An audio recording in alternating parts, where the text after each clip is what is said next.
Une troisième cité-État a été créée officiellement en 1982. Cette cité-État est appelée District of Columbia et est située sur une parcelle de terre d'environ 16 km² dans le centre de Washington.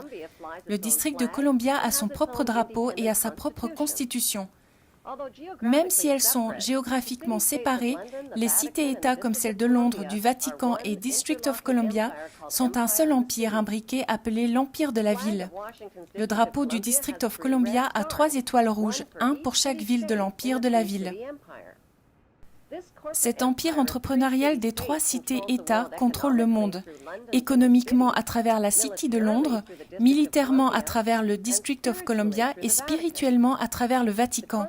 La constitution du DC opère sous une loi tyrannique romaine connue sous le nom de Lex Fori, qui ne ressemble en rien à la constitution des États-Unis. Lorsque le Congrès a passé l'acte de 1871, il a créé un gouvernement séparé pour le District of Columbia. Cet acte de trahison permettait au DC d'opérer en tant qu'entreprise en dehors de la Constitution des États-Unis et en dehors des meilleurs intérêts des citoyens américains.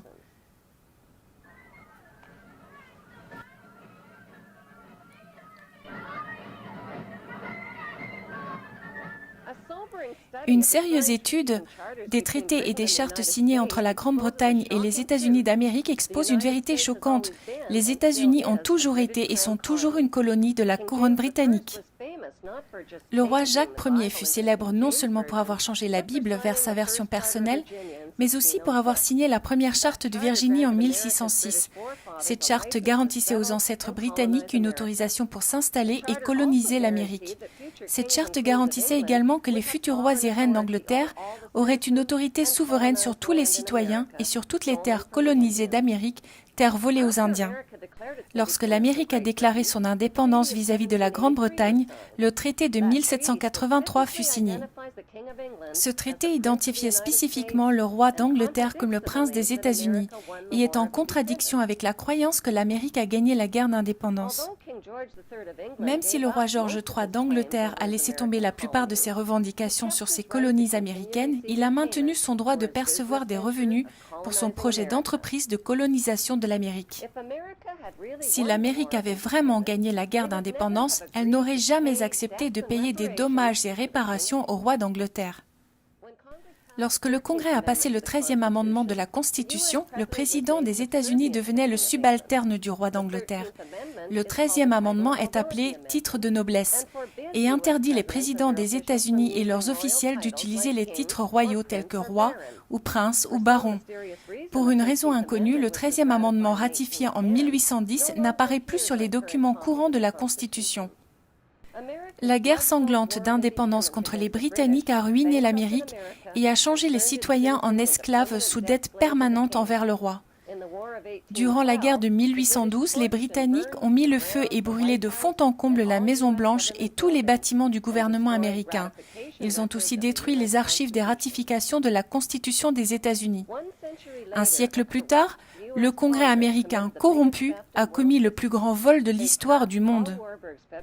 Ils ont passé le Paul Walberg Federal Act en 1913 en confiant les réserves d'or et d'argent américains, ainsi que le contrôle total de l'économie américaine aux banquiers malhonnêtes, les Rothschild. La plupart des Américains pensent encore toujours que la réserve fédérale est le gouvernement, mais ce n'est pas le cas. Le Fed est possédé de façon privée par un système bancaire, dont la classe majoritaire sont les Rothschild, Walberg, Conan Loeb, J.P. Morgan, Rockefeller, Israel Sif et Lehman Brothers. Ce cartel bancaire privé est la Fed. Il n'est jamais interrogé et ne paye jamais d'impôts.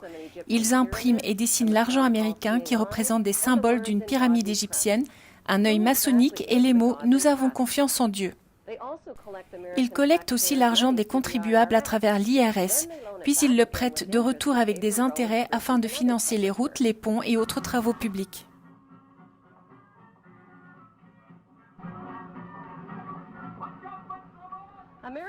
Les présidents américains sont recrutés et financés par ces groupes de pouvoir particuliers, comme par exemple George W. Bush ou John Forbes Kerry, dont les initiales sont JFK, c'est un membre de l'université de Yale et sa fraternité Skull and Bones.